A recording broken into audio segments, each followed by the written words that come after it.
최경만의 세상 읽기. 저는 일본에 가서 소위 그 야스쿠니 신사에 있는 유슈관, 전쟁기념관이죠. 거기를 예전에 거의 정기적으로 가봤습니다. 참배하러 간 게 아니고요. 가가지고 도대체 이들은 역사를 어떻게 기록을 하고 왜곡을 하는가라는 거를 보기 위해서 갔었습니다. 거기에 가서 보면은 정상적인 일본 사람들이 가서도 거의 화가 날 정도로 역사를 기록을 했거든요. 자기들이 한 전쟁은 아시아를 해방시키기 위한 전쟁이다. 모든 전쟁은 일본을 지키기 위한 방어 전쟁이었다라고 써 있어요. 근데 그 야스쿠니 신사 뭐 자기들이 이렇게 우익들이 참배하면서 야스쿠니 신사에 2만 명이 넘는 한국 사람들이 소위 합사를 당해 있다는 걸 갖다가 얘기를 안 합니다. 거기 1층에 가면은 전부 다 그 가미까지 특공대에서 죽었던 사람들 전부 다 사진을 붙여놨어요. 점점 늘어가고 있습니다. 제가 아직 일일이 이름을 확인해 본 적이 있어요. 물론 그 당시에는 소위 창씨 개명을 했기 때문에 한국 이름은 없지만 출신지가 다 밑에 써 있습니다. 출신지를 보면 이 사람이 한국 사람이라는 걸 알고 있는데 한국 사람 하나도 없어요. 대만 사람은 그 원주민까지 써 있는데 한국 사람이 나와 있지는 않습니다. 이런 거 보면은 아 이거 우리가 훨씬 더 혹독하게 일본을 몰아붙여야 되겠다. 그런 생각이 들거든요. 그러니까 너무 우리는 그러니까 저는 자꾸 말씀드리면 이게 금전적인 거 보상을 원하라고 하는 것보다 역사에 대해서 똑바로 분들이 인식을 하고 제대로 사과를 하고 반성을 하라고 하는 게 훨씬 더 중요합니다. 근데 이게 전부 다 치환이 돼가지고 마치 돈을 받으면 뭔지 또 돈을 주면 전부 다 끝난 것처럼 얘기를 갖다 끌고 가는 거는 좀 문제가 많다고 생각합니다. 그러니까 이제 피해의식이 아니라 피해자성을 가져야 되는데 이 피해자성이라는 게 여기서 아까 얘기 많이 나왔지만 첫 번째 진상을 알고 두 번째는 피해자 연대를 공감을 하고 세 번째가 재발 방지 아닙니까? 그 정신을 우리가 가져야 되는데 지금 우리는 진실에 대해서 다가서려고도 하지 않고 그러니까 그 다음 단계를 못 나가는 거죠. 그러다 보니까 계속 75년, 광복 75년이 되었는데도 이 상태에서 지금 벗어나지 못하고 있는 게 아닌가 하는 생각을 하게 됩니다.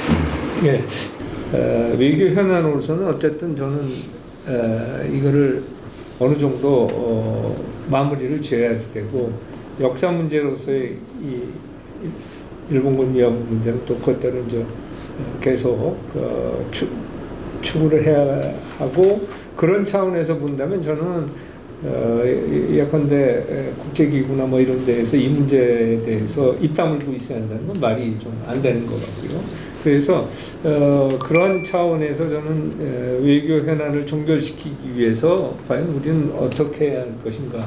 그리고 사실 또 다른 과거사 현안인 강제동원 문제도 지금 상당히 화급한 사안이 되어 있습니다만 이것을 좀 잘 외교적으로 수습을 해가지고 이것이 수습이 잘 돼야 제가 보기엔 한일 관계는 정상궤도로 되돌아가기 위한 그 첫발을 디딘다고 저는 생각을 합니다. 그래서 그런 차원에서는 전 개인적으로도 이걸 좀 빅딜이라고 하면 좀 어폐가 있습니다만은 일괄 타결의 형식을 통해서 좀 해결하는 방안을 좀 모색하는 게 어떤가 하는 생각을 가지고 있습니다만 이 수교 이래 가장 어려운 한일 관계를 이 터널로부터 빛이 보이게끔 할 수 있을까 좀 각자 의견을 좀 개진해 주시고 마무리 짓도록 그렇게 하겠습니다. 일제 35년의 어떤 할킨 자국이 너무 세가지고 상당히 상처가 깊습니다. 우선 무엇보다도 피해자가 살아있고 그 역사의 공통의 기억이라는 것이 국민들에 대해서 완전히 공유되어 있고 국민 정서라는 것이 있거든요.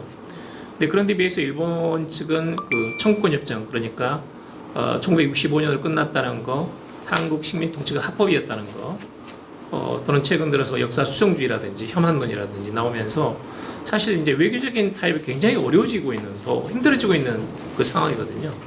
그래서 이제 그런 점을 상당히 이제 안타깝게 생각합니다만은 저는 우리 안에서 좀 사회적인 대화 기구를 만들 필요가 있다. 그러니까 지금 여러 가지 이용수 할머니의 기자회견도 있었고 정의연에 대한 여러 가지 국민들의 어떤 그 실망감도 분명히 있는 거죠. 그러니까 이런 그 말하자면 전문가 그룹 또는 피해자 그리고 또 강제징용 문제에 대해서는 여러 가지 보상금을 기대하는 그런 목소리도 아직도 강하고 수많은 단체들이 있거든요. 근데 그런 그 단체들 사이에서 의견 같은 것도 지금 일치가 전혀 안 되는 부분도 있습니다. 그러다 보니까 이제 무이상 법안도 결국은 찬반이 엇갈리면서 결국은 무산됐고, 저는 그 법안 자체는 반대입니다만은, 그런 면에서는 각각의 지금의 생각하고 있는 어떤 이 사죄라든지 화해라든지 치유라든지 기억이라든지 교육이라든지 이런 것들이 생각이 굉장히 다 다르다고 봅니다.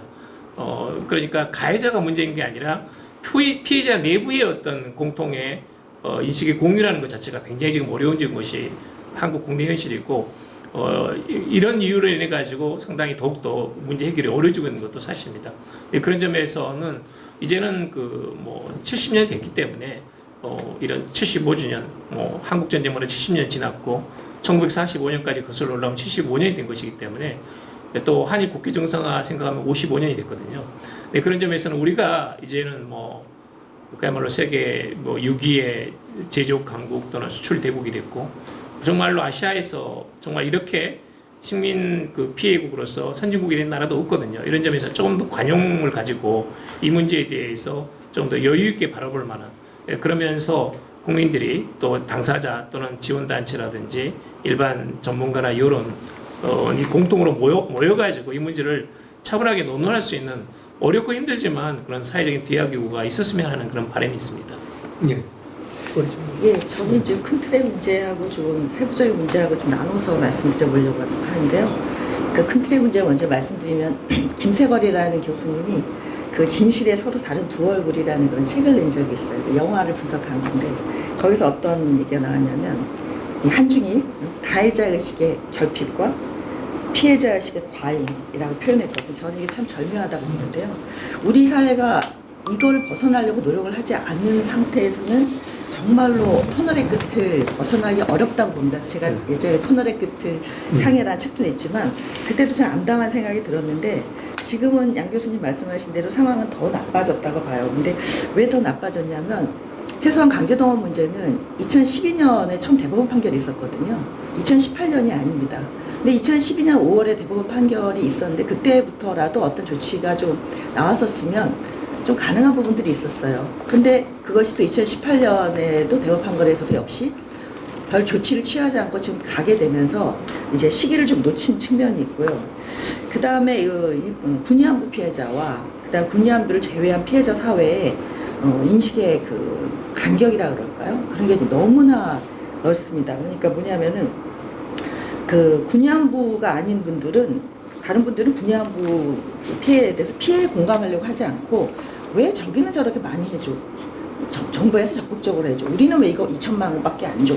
이런 식의 그런 이제 상실감을 좀 갖고 있고요. 이런 거가 있기 때문에 이제 왜 위안부만 해주고 우리는 소외됐다 이런 게 있기 때문에 양쪽에서의 그런 골이 있는데, 이거를 정부나 아니면은 정치를 하시는 분들이 이해를 못한 측면이 있어요. 그게 바로 문희상 법안에서 처음에 나왔을 때 그 위안부 그 재단의 나머지 기금을 이제 활용한다 이런 게 있었거든요. 그건 정말 양쪽을 정말 갈라놓는 그런 짓이라고 생각을 해요. 그러니까 저는 뭐냐면, 아까 양 교수님도 말씀하셨을 때 아시아 여성기금이 나왔을 때도 이제 피해자가 갈라졌고, 그 다음에 재단 치유금이 나왔을 때 피해자가 갈라졌다고 했는데, 피해자를 갈라치는 사람은 누굽니까? 피해자들은 아닙니다. 아시아 여성기금 했을 때 아시아 여성기금을 받아라 말아라고 우리가 강요할 수 있는 어떤 입장도 없었어요. 근데 그걸 가지고 왜 받느냐고 난리쳤거든요. 그 다음에 그 재단 치유금도 마찬가지예요.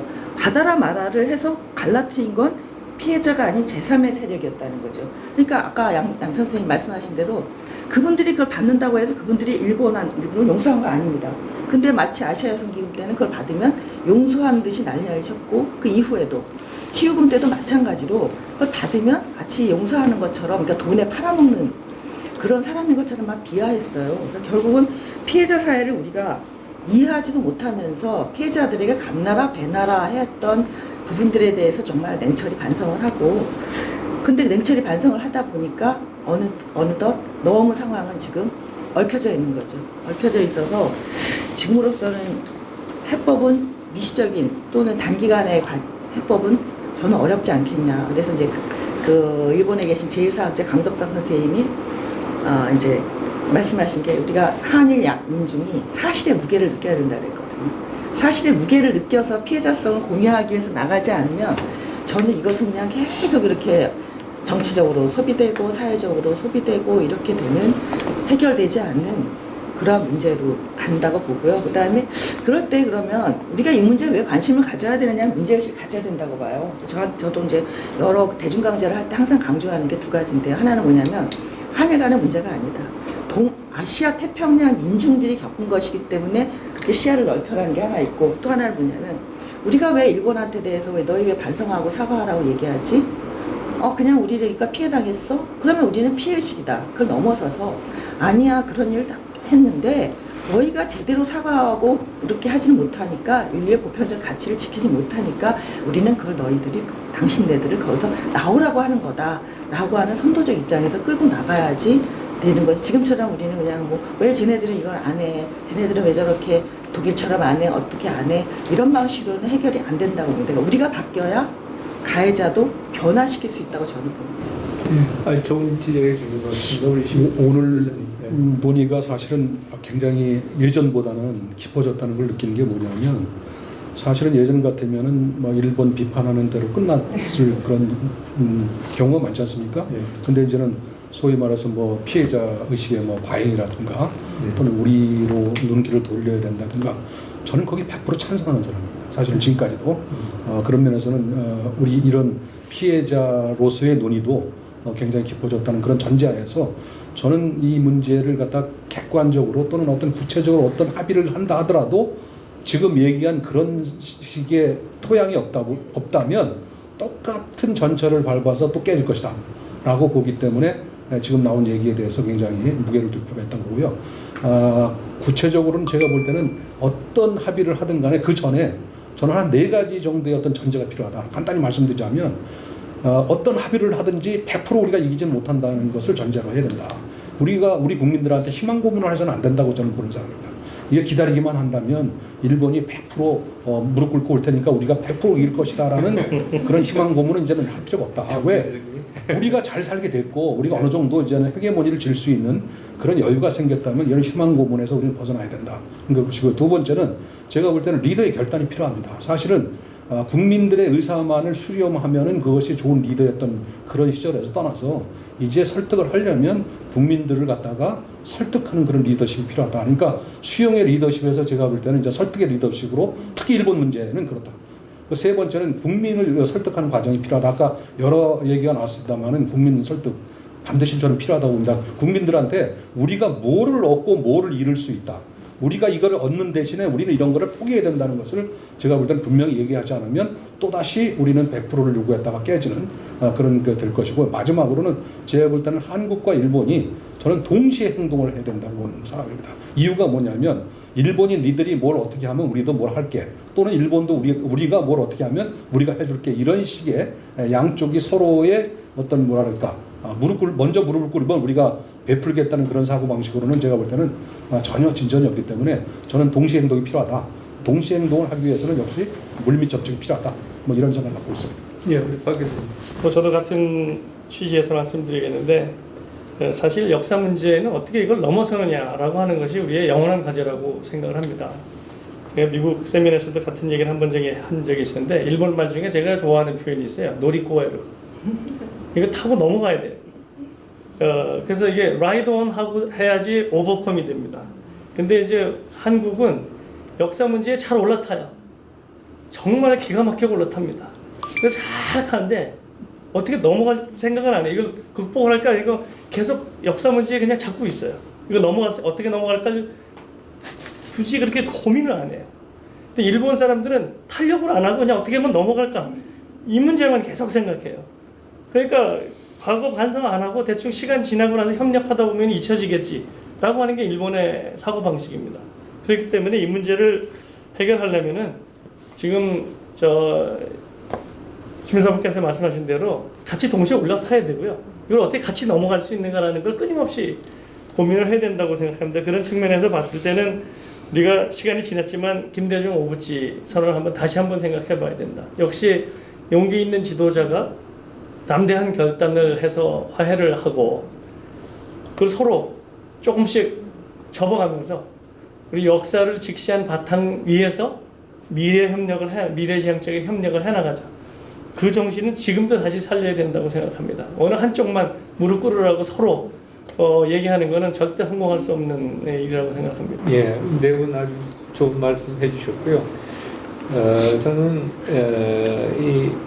사실 이 한일 관계가 너무 과거에만 지금 최근 이 2대 현안으로 인해서 거기에 함몰이 되어 있는 것이 아닌가. 그 자체 중요성은 분명히 있습니다만 우리 한반도나 동북아를 둘러싼 전체적인 전략 환경이 한일 간의 협력을 엄청나게 필요로 한데 상황은 과거가 현재 미래를 잡는 그런 형태로 되어 있기 때문에 저는 제일 중요한 것이 뭐냐면 과거, 현재, 미래를 종합적으로 균형적으로 보면서 한일 관계를 펼쳐나가겠다. 그리고 그렇게 하기 위해서는 과거를 어느 정도는 우리 박 교수님 말씀대로 극복하고 넘어야 하기 때문에 어떤 지도자의 결단이 필요한 것이 아닌가. 뭐 여론은 늘 조사하면 70% 반대니까 이거는 뛰어넘어야 하는 것이고 그건 지도자의 결단이고 또 특히 한국의 경우는 지도자가 가지고 있는 막강한 영향력 내지 권력이 있습니다. 그래서 그런 것을 좀 잘 행사를 해서 이 과거사 문제 두 축 가운데 그래도 비교적 저는 강제동원 문제보다는 일본군 위안부 문제가 해결이 쉽지 않나 하는 그런 생각을 합니다만 이 문제에 좀 더 그걸 좀 외교력을 좀 기울여 가지고 이 일본군 위안부 문제를 하나의 디딤돌로 해서 강제동원 문제까지 이렇게 넘어가서 과거사를 좀 딛고 지금 우리 대전환기에 이 동북아 전략 환경을 우리가 어떤 공간을 우리의 독자적인 공간을 가지려면 한일 관계가 이래서는 안 되거든요. 그래서 그런 차원에서 좀 정부나 또 우리 민간이 전부 합심해서 한일 관계를 정상으로 돌리는 백투 노멀하는 그런 노력이 이루어져야 할 것 같습니다. 장시간 토론 감사드립니다.